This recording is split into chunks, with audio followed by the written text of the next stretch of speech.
श्रीनगर की बिस्मा मीर कश्मीरी गाने जन्नान में लीड रोल में क्या दिखाई दी, उसके बाद से तो ये कश्मीरी अदाकारा इंटरनेट पर मौजू का बाइस बन गई है। श्रीनगर में अपनी तमाम तालीम पूरी करने के बाद बिस्मा मीर का अदाकारी की तरफ रुझान बढ़ा, लेकिन मुआशरी नुक्ताचीनी के बाइस वो इसमें कुछ खास नहीं कर सकी। लेकिन इनके वालिदैन ने इनकी हिमायत की और इन्होंने वीडियो एल्बम में छोटे छोटे रोल से शुरुआत की और इनके नए एल्बम के वायरल हो जाने के बाद से अब बिस्मा मीर कश्मीर के जाने माने चेहरों में से एक हैं।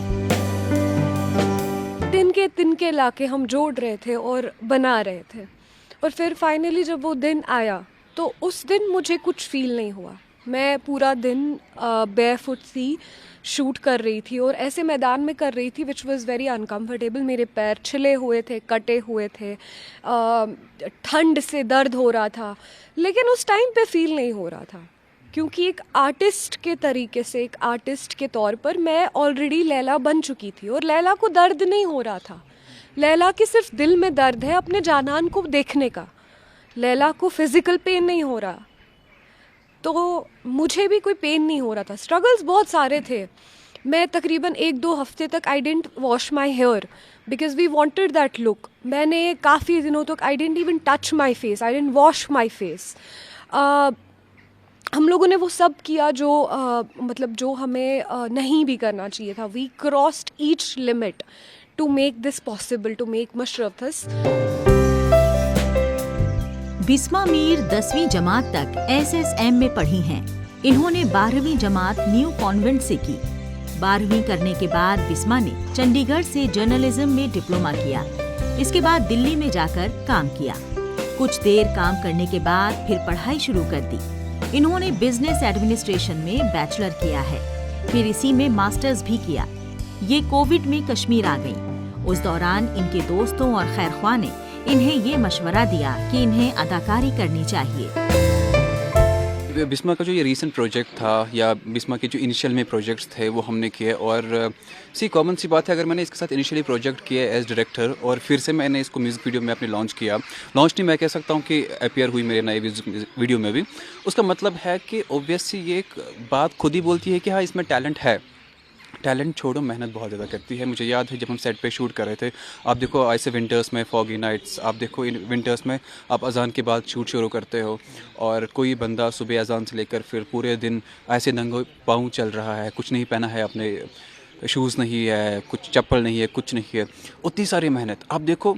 और जब भी मैंने इसके साथ कोई प्रोजेक्ट किया, मैं ये कह सकता हूँ कि वो मेहनत, वो दिल से लग रहा है कि कुछ काम है, वो टास्क कंप्लीट करना। ऐसा नहीं है कि चलो जी आ गए, अपना दिन अपना टाइम निकल रहा है, नो।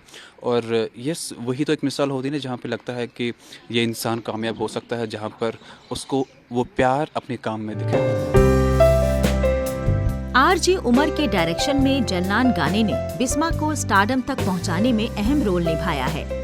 बिस्मा मीर ने कई बरस तक जिद्दोजहद की। इन्होंने दौड़ भाग करके न सिर्फ अपने लिए एक खास मकाम बनाया, बल्कि इन्होंने दीगर कश्मीरी लड़कियों के लिए भी रास्ता बनाया है। आज कश्मीर की कई लड़कियां बिस्मा की तरह एक्ट्रेस बनना चाहती हैं। नौजवान बिस्मा को इंस्पिरेशन के तौर पर देख रहे हैं और बिस्मा भी ज्यादा से ज्यादा अफराद तक पहुंचने की ख्वाहिशमंद हैं। मैंने एक म्यूज़िक सॉन्ग में मुझे काम मिला, उसके बाद I got a lot of hype in Kashmir, and then my first जो मेरे को पहला ब्रेक मिला वो मुझे मिला सोनी लिव पे, अवरोड 2 नाम से सीरीज़ है, उसमें मुझे मेरा पहला सेकेंडरी कैरेक्टर मिला। And afterwards, I didn't stop. I have done almost 3 films, which are big feature films, which are going to be released soon, almost like in these coming 3 or 4 years. And in all 3 of the movies, I am sort of either in the main lead or either I am in the primary cast. So बाकी छोटा मोटा जो है, I have done a lot of web shows, I have done a lot of short films, I have done a lot of songs. जन्नान गाने के director RJ Umar internet का इस्तेमाल करके रिवायती कश्मीरी गानों को नए तरीके से बनाते हैं, जिन्हें नई नस्ल के नौजवान सुनना और देखना पसंद करते हैं। कश्मीरी गाने वादी में मकामी सकाफत और एंटरटेनमेंट इंडस्ट्री को भी बढ़ावा देते हैं। बिस्मा मीर की कामयाबी न सिर्फ जाती कामयाबी है बल्कि कश्मीरी नौजवानों की काबिलियत को सामने लाने का एक जरिया भी है।